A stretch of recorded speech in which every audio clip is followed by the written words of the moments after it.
네, 영화 읽어주는 남자 코너죠. 오늘 영화 읽어주는 남자에서의 영화는 정말 뭐라고 그럴까요? 한번 보면 잊혀지지 않는 그런 엔딩을 가진 특별한 스릴러 한 편입니다. 여름이 다 가고 있는 이 끝물에서 네, 남은 더위 다 달아나라고. 바로 프랭크 데러번트 감독의 영화 미스트라는 작품입니다. What is it, Daddy? What's going on? It's death.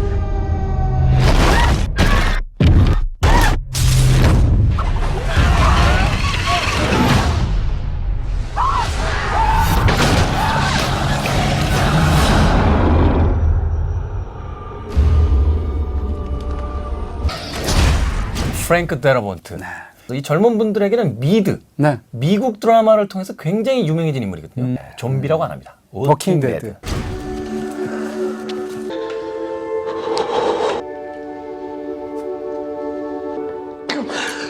그리고 뭐 영화사에도 거대한 족적을 남긴 작품이 한 편 있죠. 바로 쇼생크 탈출.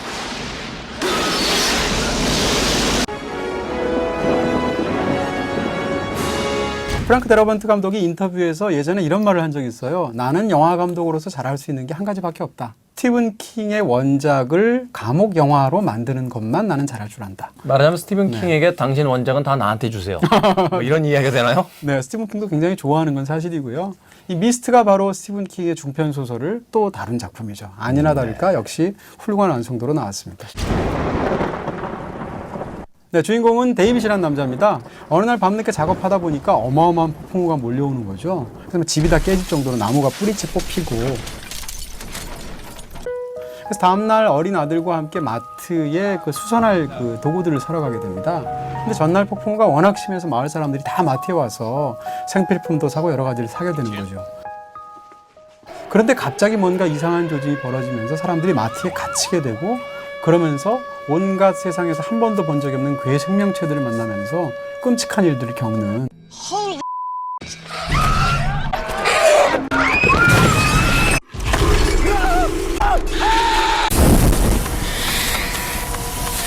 사실 이 밀폐 공간에서의 스릴러라는 게 결국 쉬운 작업이 아니잖아요. 그렇습니다. 이 영화 사실 들인 제작비가 1,800만 달러밖에 안 됩니다. 근데 1,800만 달러는 로맨틱 코미디도 못 만드는 돈이거든요, 미국에서는. 네. 그 1,800만 달러밖에 안 되는 돈을 가지고 너무나 합리적인 그런 제작과 너무나 능수능란한 연출을 가지고 영화를 만들었는데, 예를 들어서 이 영화는 어쨌건 괴물들이 나와서 사람들을 막 괴롭히는 그런 스타일의 영화거든요.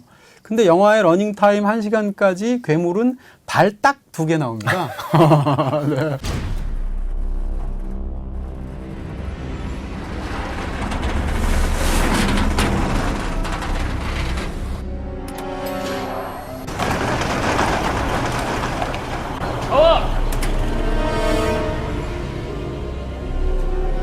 Pretty scary, ain't it, Norm? Yeah, right.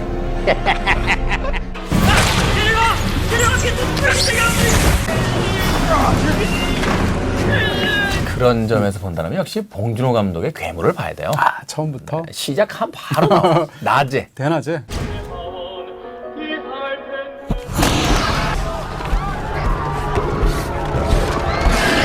이라서 서울 쪽으로 수원에서 중전시켜서 자, 어찌됐건 영화 읽어주는 남자는 그 세 개의 장면을 가지고 영화를 풀어주시니까 네.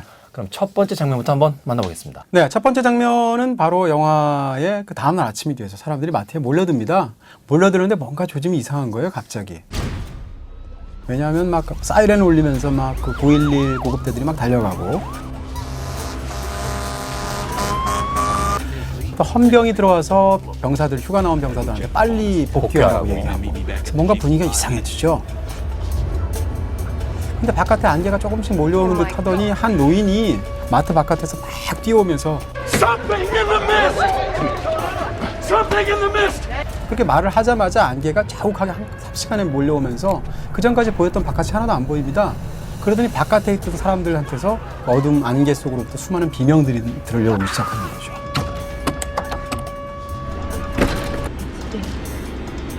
I can't stay here.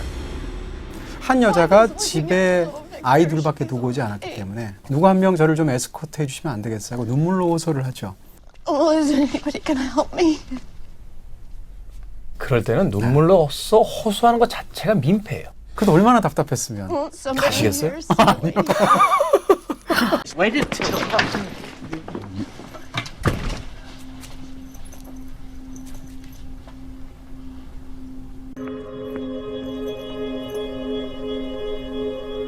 이 장면이 중요한 이유는 뭘까요? 이제 인간들이 공포를 느낄 때 왜 공포를 느끼냐는 거예요. 그것은 미지의 것에 대한 알 수 없기 때문에 느껴지는 공포가 가장 크잖아요. 네. 근데 그럴 때 이 안개는 도무지 알 수 없는 어떤 상황의 상징 같은 것들이죠. 그 안에 있는 사람들이 처음엔 다 친한 것 같은 마을 사람들이었는데 그 속에서 이제 어떻게 이 사태를 해결할 것인가를 놓고 4분 오열됩니다.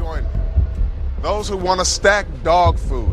poured out his vial into the air, and there came a great noise. 어떻게 보면 그 괴물들이 들끓는 바깥보다 안이 더 공포스러운 것 같은 상황도 생기게 되거든요.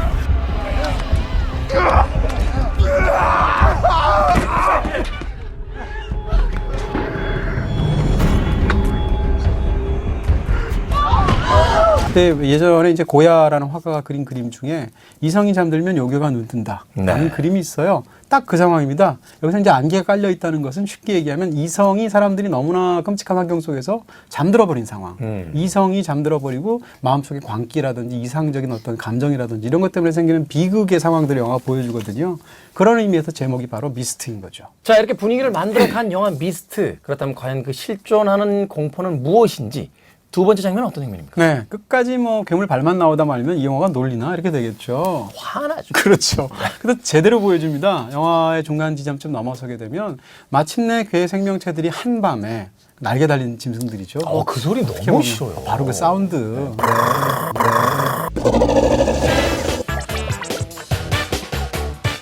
그 소리예요. 네. 어우. 어떻게 보면 굉장히 큰 벌레 같은 그런 괴물들이 마트에서 있는 사람들한테 창 속에 이제 달라붙기 시작하죠. 잠시 후에 그 괴 생명체보다 더 큰 괴 생명체가 그 작은 괴 생명체를 잡아먹으면서 유리창이 깨지고 그러면서 난입을 시작하죠.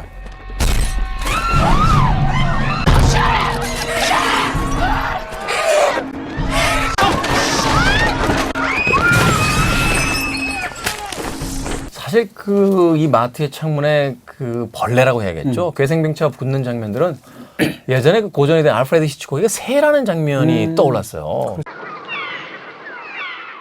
쫙하게 그 도시에 깔려 있을 때 네네. 뭔가 벌어질 것 같은 어떤 그 전조로서의 어떤 불길함을 암시하다 결국 그 새들이 펄럭거리기 시작할 때의 공포 같은 게 맞습니다.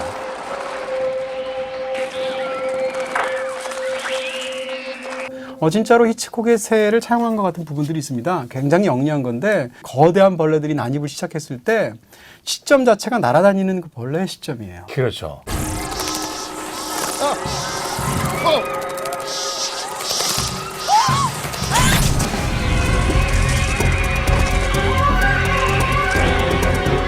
또 재밌는 것은 아까 말씀하신 대로 소리. 어우, 네. 영화의 저는- 핵심은 사운드예요. 네. 어떤 이 장면에서 무서웠던 게 뭔가 하면 그 엄청난 거대한 벌레가 툭 하고 앉는 소리. 잠시 후에 툭 하더니 네, 그 유리창에 싹 새까맣게 깔리게 되죠. 자, 그렇다면 그 마지막 세 번째 장면은 어떤 장면입니까? 네, 마지막 장면은 이제 이 장면 빼고 얘기할 수가 없을 것 같아요. 마지막 장면입니다. 마지막 장면 얘기하시면 안 돼요. 그러니까. 근데 만약에 이 영화를 내내 보시다가 마지막 10분이 아유, 뭐 졸리기도 하고 이제 그만 보신다고 생각하면 사실 이 영화는 안 보신 거하고 똑같아요. 그 부분에 대해서 조금도 알고 싶지 않다라고 네. 생각하시는 분이라면 또 역시 한 2분, 3분 정도 저희 시청률 떨어지는 거 감수하겠습니다. 네. 아니면 그냥 무음으로 하시면 돼요. 몸으로? 굳이 다른 데서 돌리지 말고 무음으로. 볼륨을 좀 줄이다가 네. 제가 들으셔도 될 때쯤 되면 사인을 한번 드리겠습니다. 네, 이렇게. 네. 네. 들어주세요. 살짝 올리시라고. 네. We want the boy. We want the boy. Now you give us the You get back! Boy, get out! 마지막으로 뜻을 같이 하는 5사람이 탈출을 하게 됩니다. 그렇죠. 마트에서. 그 차에 타게 됩니다.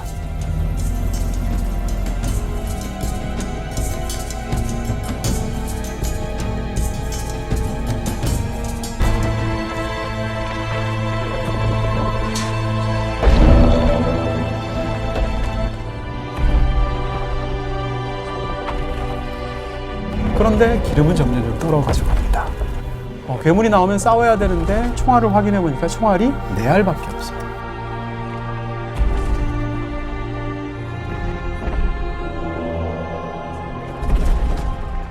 그러면서 최후의 장면으로 넘어가게 되는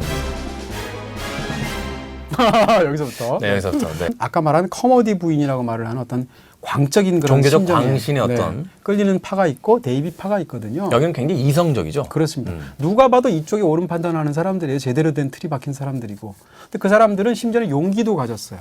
그래서 괴물들 앞에서 용감하게 싸우기도 합니다. 그런데 어떤 일들을 겪게 되는데 그것은 상상할 수 있는 최악의 방식의 클라이맥스거든요. 그렇죠. 네, 참극이 벌어집니다. 상상조차 못했던 방식의 최악의 클라이맥스. 그렇습니다. 그래서 어떻게 보면 영화 속에서 가장 본받을 만한 행동을 하고 제대로 판단한 것 같은 사람이 사실은 최악의 판단의 결과를 직면하게 되는 시쳇말로 사람들이 이제 멘붕 상태에 겪게 되는 거죠. 그렇죠. 네.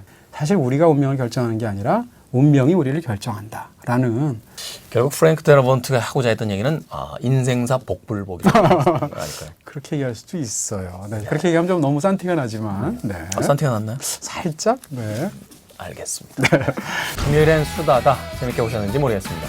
세상에는 우리가 본 영화보다 못 본 영화들이 더 많겠죠? 아 그렇죠. 네. 소개해드리고 싶은 영화들도 진짜 많고요. 네. 아마도 지금까지 가졌던 즐거움보다 더 많은 즐거움들이 저 바깥에 있다. 뭐 이런 뜻이 또 될 수 있지 않을까 하는 생각을 해봅니다. 본 영화보다 못 본 영화 더 많다는 것에서 행복한 하루가 되었으면 좋겠습니다. 안녕히 계십시오. 감사합니다.